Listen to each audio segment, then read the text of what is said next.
자, 여러분 안녕하십니까. 크립토토마토 오늘도 어김없이 인사를 전해드리고 있습니다. 비트코인이 어제 갑자기 9,700불대까지 훅 쐈다가 전혀 힘을 쓰지 못하고 쭉 떨어지고 있는 모습을 보여주고 있는데요. 아무래도 쇼 치는 사람들이 많은 것 같으니까 이 고래들이 쇼 뚝배기를 한번 깨기 위해서 한번 쭉 올렸다가 다시 한번 빼고 있는 것이 아닌가라는 생각이 듭니다. 어제 상승 이후로 전혀 힘을 쓰지 못하고 있는 비트코인. 자, 그런데 그동안에 알트코인들이 달리기 시작했었죠. 좋은 성적을 거둔 알트코인들의 모습을 여기저기서 찾아볼 수가 있었습니다. 자, 지금은 비트코인이 하락하기 시작하면서 알트코인들도 조금씩 힘이 빠져나가는 모습을 보고 계신데요. 과연 다가오는 한 주의 동향은 어찌 될 것인지 한번 오늘 나온 소식들 보도록 하겠습니다. 오늘 나온 소식들은 많지는 않습니다. 왜냐하면 지금 현재 미국에 난리가 났기 때문인데요. 미국뿐만 아니라 영국도 지금 시위가 벌어졌다고 합니다. 런던이라고 하는데요. 사람들은 영국에서는 왜 시위를 벌이고 있는 것인가 라며 질문을 하는 그런 모습을 확인을 해볼 수가 있었습니다. 혹시 아시는 분 있으면 좀 알려주세요. 저도 영국에서는 왜 시위가 일어났는지 잘 모르겠는데 보시면 굉장히 많은 인파의 행렬을 확인을 해보실 수가 있습니다. 자, 당연히 금융시장도 영향을 받게 될 텐데요. 이러한 변동성이 암호화폐에는 어떤 영향을 주게 될 것인지 이런 부분들도 저희가 관심을 가지고 다음 한 주간 지켜봐야 될 것 같습니다. 자, 오늘 첫 번째 소식은 코인마켓캡에 관한 것입니다. 각 암호화폐들의 순위나 볼륨을 확인하는데 가장 많이 활용이 되는 그런 사이트라고 볼 수가 있겠는데요. 바이낸스가 몇 달 전에 인수를 했죠. 그러면서 이제 암호화폐 순위를 매기는 그런 기준을 바꾸겠다라고 밝혔습니다. 암호화폐 페어 시장은 집계된 거래량, 유동성, 거래소 웹사이트 트래픽 등 이 세 가지 항목에 따라서 점수를 매겨가지고 순위를 측정하게 될 것이라고 합니다. 자, 과연 어떤 식으로 이 순위들이 변하게 될지 이제 굉장히 기대가 많이 됩니다. 그동안에는 말 그대로 시총만 가지고 순위를 매겼었는데 과연 어떤 변화가 일어나게 될 것인가? 부디 자전거래를 하는 거래소의 거래량은 좀 제외를 시켜줬으면 좋겠습니다. 자, 그 다음에 최근에 엄청난 상승을 기록하고 있는 에이다의 찰스 호스킨슨이 이렇게 이야기합니다. 이야, 다시 한번 에이다가 시총 10위권 안에 들어오니까 기분이 좋구나. 윗동네는 역시 공기가 달라라고 이야기를 해주고 있는 것인데요.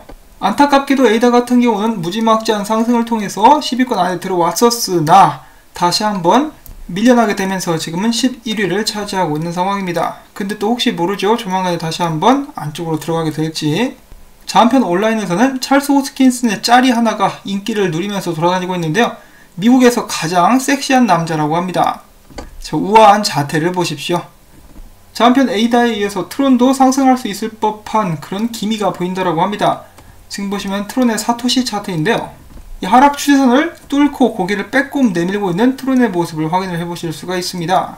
물론 일단 비트코인이 어디로 가게 될지 이제 그게 중요하게 작용을 하게 될 것 같은데요. 일단 이렇게 고개를 빼꼼 내밀었다, 볼륨과 함께 내밀었다는 데서 긍정적으로 상황을 살펴보고 있는 사람들이 많이 있습니다.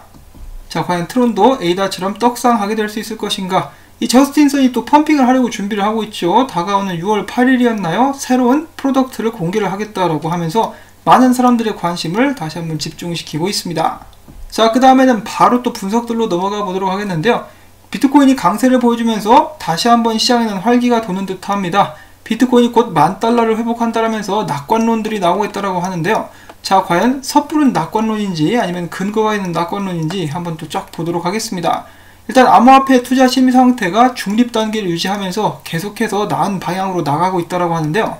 분석가들은 이렇게 이야기를 합니다. 첫 번째로 암스테르담 증권 거래소의 분석가, 비트코인이 $9,300 지지선을 안정적으로 유지하면서 9,850에서 11,100달러 저항선을 향해 상승세를 나아갈 수가 있다. 자, 그런데 문제는 9,800달러 저항선을 넘지 못한 채로 9,300달러 지지선을 내주면은 8,000달러대까지 하락할 수 있다. 그리고 이어서 OKX의 분석가도 똑같은 이야기를 합니다. 9,800달러를 뚫어야 된다. 9,800을 못 뚫면은 비트코인 하락하게 될 것이다. 그런데 안타깝게도 비트코인이 9,800을 뚫지 못하고 하락하고 있는 모습이 보여지고 있습니다. 자, 그럼에도 불구하고 페어리드 스트레지스의 창업자는 비트코인 중기 모멘텀은 긍정적이다. 1055불만 넘으면은 작년 최고치인 13,800달러까지 상승할 수 있다라고 이야기를 했습니다. 자, 그 다음엔 오늘의 하이라이트라고 볼 수 있는 차트라고 볼 수가 있겠는데요. 자, 비트코인이 예전과 같은 흐름을 보여준다라면은 조만간에 슈퍼불장으로 가는 길이 열리게 될 것 같습니다. 지금 삼각수렴의 막바지에 다다랐고 반감기가 지난 상황. 앞으로 조금만 있으면, 길게는 몇 달만 있으면 이 불장이 시작될 것 같은 기분 좋은 느낌이 듭니다. 자, 물론 떡상하기 전에 삼각수렴의 바닥을 한 번 더 터치하러 내려가게 될 수도 있겠죠. 자, 그리고 여기서 추가적으로 기분 좋은 느낌의 차트 하나 더 가지고 와봤습니다. 이 스톡2 플로우 모델을 만든 플랜 B인데요. 최근 스톡2 플로우 모델 업데이트를 올리게 된 것입니다. 보시면은 비트코인에 빨간불이 들어왔다라고 이야기를 하고 있는데요. 이 빨간불은 뭐냐? 바로 강세를 의미하는 것입니다. 지금 빨간불 들어왔죠. 과거에는 언제 이 빨간불이 들어왔었느냐? 바로 2016년도 중반부터 불장 때까지 이렇게 이어지는 이 상승 곡선이 빨간불로 시작이 됐습니다. 그리고 그 전도 마찬가지였었고요. 그래서 지금부터 만약에 과거처럼 간다 그러면 이대로 쭉 올라가게 될 수도 있다라는 것이죠. 그러면은 가격이 10만 달러가 넘게 됩니다. 와, 정말 이야기만 들어도 어깨춤이 들썩들썩 나오는 그런 차트라고 볼 수가 있겠죠. 자, 그런데 비트코인의 단기적인 분석은 이제 하락 쪽으로 약간 기울 수도 있다라고 하는데요. 3시간 봉 기준으로 하락 지표가 나오고 있다라고 합니다. 그래서 이 사람이 봤을 때는 지금 여기 상단을 터치했는데 못 뚫었죠. 그렇기 때문에 다시 한번 바닥을 터치하러 내려오게 될 것 같다.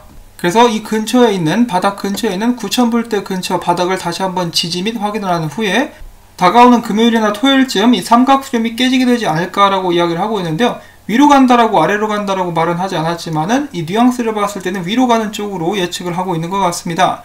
자, 그 다음으로 계속 이어가지고 지금 현재 비트코인 도미넌스가 올라가려고 하고 있습니다. 마찬가지로 비트코인 도미넌스도 삼각수렴 안에서 움직임을 보여주고 있는데요. 만약에 비트코인 도미넌스가 올라가게 되면은 알트코인들이 다 죽을 쓰게 되겠죠. 그래서 나 같은 경우는 알트코인 포지션을 이제 조만간에 정리를 한 생각을 하고 있다. 일단은 한 발 물러서서 비트코인 도미넌스가 삼각수렴에서 위로 가게 되느냐 아래로 가게 되느냐 그것을 확인한 후에 포지션을 잡겠다라는 의견을 이제 취하고 있습니다. 그래서 지금 비트코인 도미넌스 차트인데요. 여기서 지금 반등한 모습을 확인을 해보실 수가 있습니다. 확대를 해보면 이런 모습이라고 볼 수가 있겠는데요. 여기서 지지를 확인하고 올라가고 있는 비트코인 도미넌스, RSI도 위로 올라가고 있는 중이고 지금 맥디도 긍정적인 모습을 보여주고 있습니다. 비트코인 도미넌스가 계속해서 올라가게 된다면은 비트코인 가격이 빠지는 순간에도 비트코인보다 알트코인이 더 크게 하락하는 그런 모습들을 제가 예상을 해볼 수가 있겠습니다. 자, 과연 비트코인은 다시 한번 알트코인들의 시총을 쪽쪽 빨아먹는 그런 흡혈귀 같은 모습을 보여줄 수 있을 것인가? 참고로 이 차트 같은 경우는 여러분들께서 트레이딩 뷰에 오셔가지고 비트코인.d를 입력하시면은 비트코인 도미넌스가 어떤 식으로 움직이는지 확인을 해보실 수가 있겠습니다. 자, 그리고 여기서 CME 갭. 이제 몇 시간 안 있으면은 CME도 다시 한번 거래가 시작되게 될 텐데요. 저번 주에 마감을 9,495불에서 했습니다. 자, 지금 비트코인 가격대를 봤을 때는 갭이 거의 안 생길 것 같죠? 어제 9,700달러까지 올라갔을 때만 해도 갭이 좀 생길 수 있겠구나라고 생각했는데 지금 비슷한 수준까지 내려왔기 때문에 갭이 생기더라도 금방 메꿔지게 될 것 같습니다. 마찬가지로 CME 역시 이 트레이딩 뷰에 오셔가지고 비트코인 1 마침표를 찍어보시면은 이렇게 CME 선물 차트를 확인을 해보실 수가 있습니다. 자, 그 다음으로 해서 마진거래소 비율도 한번 보도록 하겠는데요. 롱이 우세합니다. 83%, 70%, 49%. 그래서 오늘 나온 지표들과 정보들을 한번 함께 분석을 해본다면은 이 마진 거래소도 그렇고요. 비트코인이 이 상단 9,800불대를 뚫지 못한 것도 그렇고 아무래도 미국 경기가 영향을 받지 않을까 싶어가지고 종합적으로 봤을 때는 이 단기적으로는 좀 하락하게 되지 않을까. 여기는 분석가가 이야기를 한 대로 9,000불대 정도를 한번 터치하러 내려가게 되지 않을까라고 단기적인 전망 정도는 예측을 해볼 수가 있겠습니다. 자, 그리고 말씀드린 이 순간 미국 증시 이제 선물 시장이 개장을 했는데요. 예상대로 좋지 않습니다. 전반적으로 하락하고 있는 모습 보여주고 있습니다. 자, 물론 막상 개장을 하게 되면 어떻게 변할지도 모르고 비트코인이 미국 증시의 영향을 받지 않을 가능성도 높지만은 참고로만 알아주시면 좋을 것 같습니다. 자, 끝으로는 재미있는 짤 하나 보고 가도록 하겠습니다. 자, 미국에서 계속해서 시비 및 폭동이 일어나고 있는데요. 그 와중에 이 사람 팻말을 들고 있습니다. 읽어보시면은 구글, 비트코인과 블랙 아메리카. 도대체 뭔 소린지는 모르겠는데요. 충실하게 여기서도 비트코인을 홍보해주고 있는 그런 모습을 확인을 해볼 수가 있었습니다. 큰 변동성이 예상되는 한 주, 여러분들도 준비를 잘 하셔가지고 잘 대응하실 수 있기를 바라면서 저는 오늘 영상에서 마무리를 짓도록 하겠습니다. 이거 좀 영상이 도움이 된 것 같은데? 라고 생각을 하시는 분들께서는 저를 역시 또 좀 도와주시면 감사하겠습니다. 영상에 나오는 CF 한 편만이라도 마지막까지 봐주시고 광고주 방문 및 좋아요를 눌러주시면은 제가 지속적으로 영상을 만드는데 정말 큰 도움이 됩니다. 한 분 한 분께 부탁을 전해드리면서 저는 여기서 인사를 전해드립니다. 안녕히 계십시오.